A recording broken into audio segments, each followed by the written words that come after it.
Plaintiff Beth Marshall says the defendant was her boss, and he was an HR nightmare. Beth claims the defendant stole $12,000 from the corporation, borrowed $10,000 from employees, and had sexually explicit photos on his company phone. Beth is suing him for 3 unpaid loans. Defendant Douglas Ashley admits that while working with Beth, he ran into severe financial issues that he deemed insurmountable. Douglas says he was ultimately fired as a result of his actions, and he deeply regrets what he has done. Start with you. I met Scotty as he went by at the time in 2016, and Scotty was my boss. He became an HR nightmare.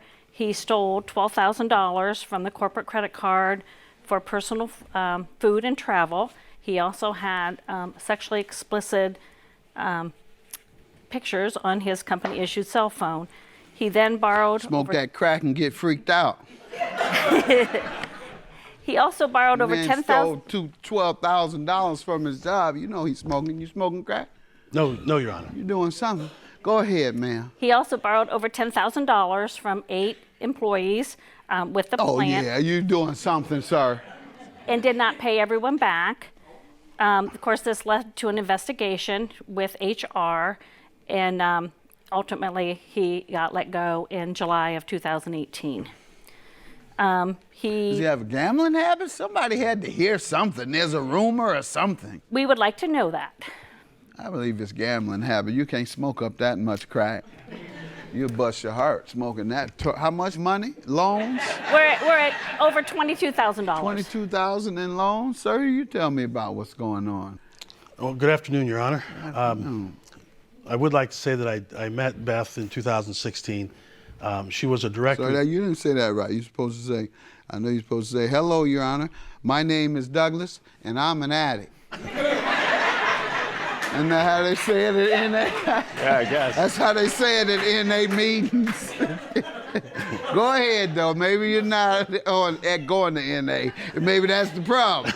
Go ahead, sir. Tell me what's going on with you. Yes, I met Beth in 2016. She was a direct report of mine, and we got along famously. She's a wonderful person. One of the things that I noticed about her, Your Honor, not only was she a good employee, but she was a very good friend of mine.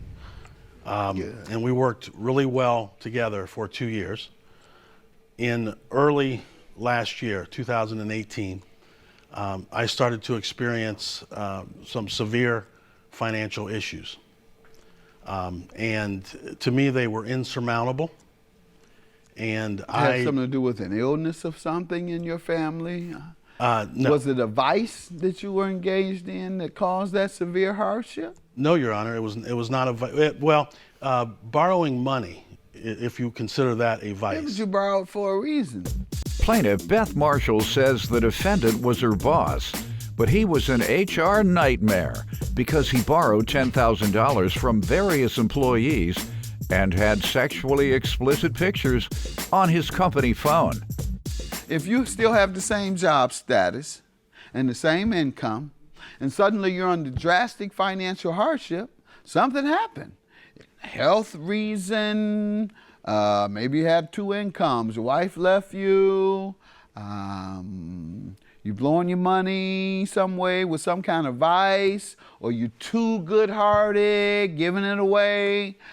Something changed, sir. You know, suddenly you still have the same job, but now you need $22,000. You don't have to tell me, it's a vice. Yeah, I knew you smoking. Go ahead. You don't have to tell me, sir. And so you say she was a good friend. I know she was a good friend. Ma'am, I do believe he regards you as a friend. Everybody else he just straight ripped off. At least he borrowed from you and promised to pay you back. Everybody else, they can forget about it. All right, sir, tell me about the loans from the folks that worked with you. Yes, Your Honor. During that time that I felt that this financial debt was insurmountable, I did seek loans from colleagues, individuals that I work with, and certainly Beth, who worked for me, so she I was her direct report. Sir, I believe you violated some type of policy, number one. But go ahead. How you going to shake down your employee? That's what that sounds like to me. You shook down your subordinate. Did he ever give you a veiled threat that don't show back up unless you got that $3,000 with you? All right, go ahead. Well, it wasn't just, it was 3 weeks after the promissory note came due that the company did find out what I had been doing, and they did terminate me. All right. And tell me about the loans specifically. He said there's a note that exists. You want to give me that? Yeah, you have it, yeah. Strip club. There you go, making it rain. Now you can definitely blow. There you go. You know. See, I'm out of it. That's what I think. There you go. See, I'm out of it. I ain't never done no tricking, so. But yeah, you throw the money up or you do it. So he done made it rain a little too often. All right, that's where his money went. So, you have a note saying that you owe $39.50 as she is suing you for, sir. No defense other than you need more time to repay? I do need more time, Your Honor. And you don't have a new job? I do have a new job. They don't have money laying around? All right, you have anybody working under you? You know what to do. Now, don't play like you don't know what to do. Do all that and get this woman her money back. $3,950. Have a good day. I don't know how you did it. I don't care how you did it. Extort other employees, steal, credit card fraud, just get a woman her money back. Look how you do it. Scotty has been a good friend to me over the years. He was my boss. I do have one question though, and this is from the 7 other employees that he borrowed money from. They would really like to have their money back. He has put them in some predicament situations with their families, and they would wish to be repaid as soon as possible. Well, first of all, I'd like to say that I still consider Beth a friend, and I hope to for a very long time, and I will do my best with the others.